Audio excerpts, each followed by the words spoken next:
तर नमस्कार मित्रांनो, आपण शिवंत या झाडाची लागवड केलेली आहे, आपण पाहू शकता। आणि त्यानंतर चिंच आणि बेल, सीताफळ अशा वेगवेगळ्या प्रकारचे झाडं आपण या नर्सरीत लावलेले आहेत। तरी मित्रांनो, हे लावायच्या वेळेस खूप मेहनत लागते। 7-8 दिवसांनी त्याचं कोंब फुटतं, रोज पाणी द्यावं लागतं त्याला। आणि मित्रांनो, मेन गोष्ट म्हणजे आम्ही कोणतेही खत वापरत नाही, फक्त शेणखत। हे साग लागवड केलेलं आहे इथं।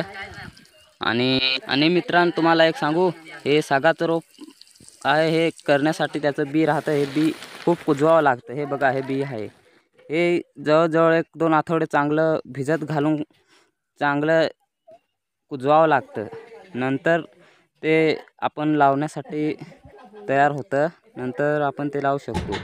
त्याला कोंब फुटलेले आहेत बघा, आपण पाहू शकता, छोटे छोटे त्याला कोंब फुटलेले।